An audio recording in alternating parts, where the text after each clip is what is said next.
Shalom saudara yang dikasihi Tuhan Yesus Kristus. Selamat pagi, selamat berjumpa dalam renungan pada pagi hari ini.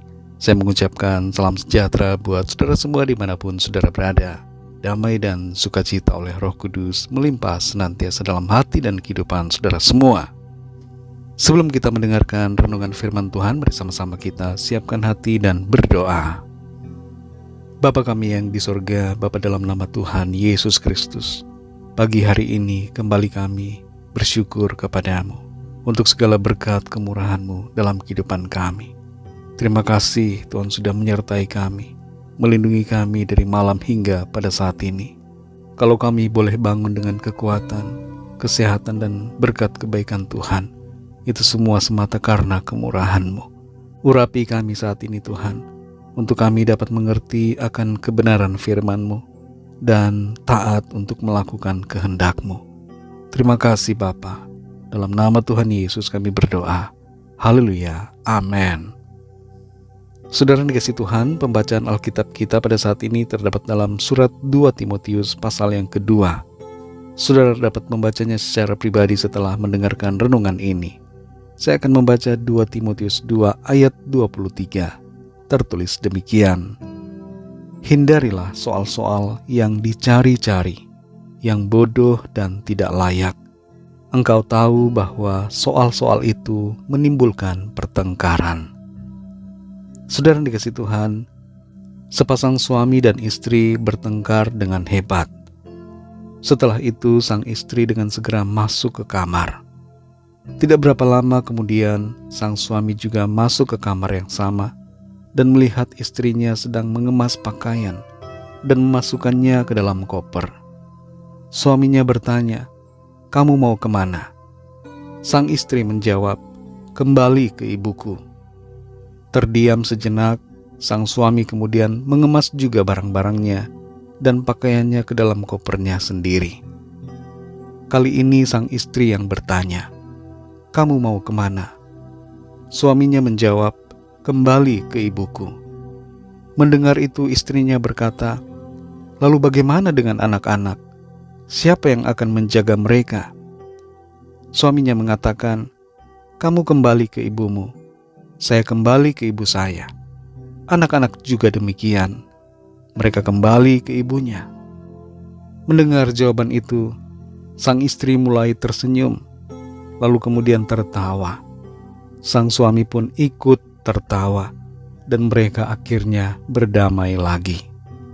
Saudara yang dikasihi Tuhan, pertengkaran betapapun hebatnya sebenarnya bisa dihindari.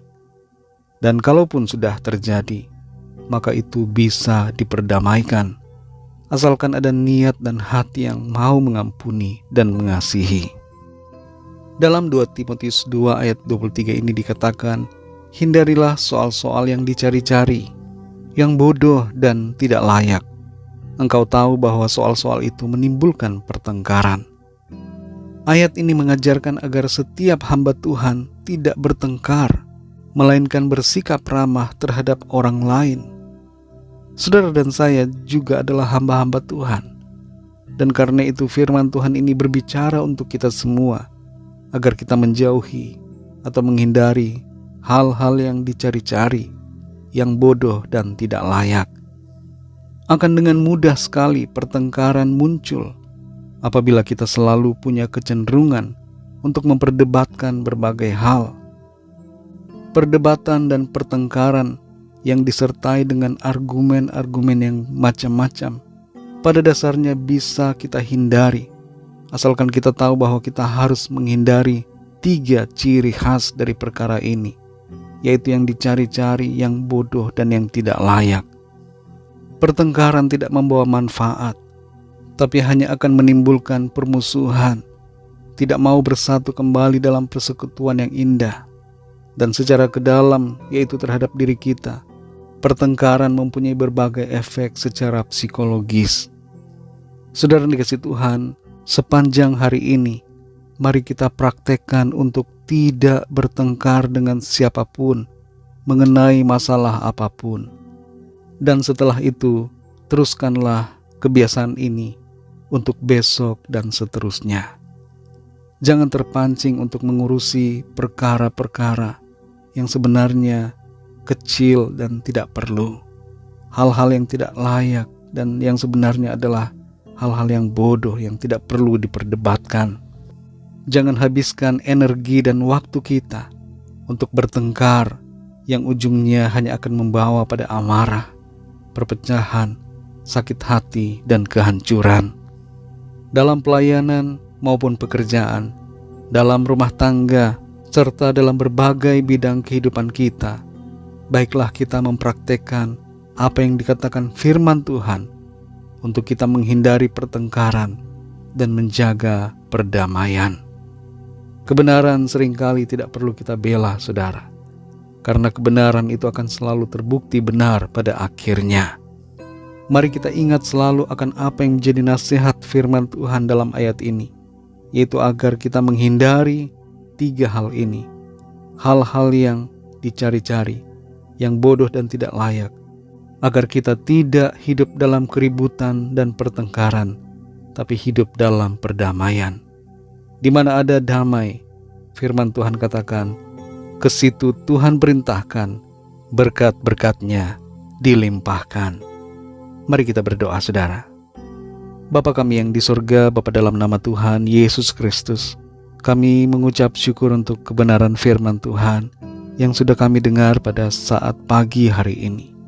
Firman-Mu menegur kami, mengajar dan mengingatkan kami, agar kami hidup dalam perdamaian, tidak mempersoalkan berbagai hal yang sebenarnya tidak perlu, hal-hal yang hanya akan menimbulkan pertengkaran dalam kehidupan kami. Tolong kami Tuhan untuk kami memiliki hati yang mengerti, peka melihat keadaan, dan mengambil keputusan sesuai dengan tuntunan firman-Mu, agar ada kasih, ada sukacita, damai sejahtera, perdamaian dalam kehidupan kami. Kami menjadi pribadi yang membawa damai bagi sesama kami dan memuliakan nama Tuhan lewat tutur kata kami, lewat sikap hidup dan teladan kami.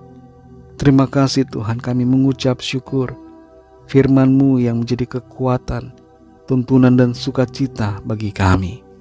Sepanjang hari ini Tuhan, kami mohon tuntunan-Mu, hikmat-Mu bagi kami, dalam studi kami, dalam tugas pekerjaan, dalam pelayanan dan dalam segala aktivitas yang kami kerjakan.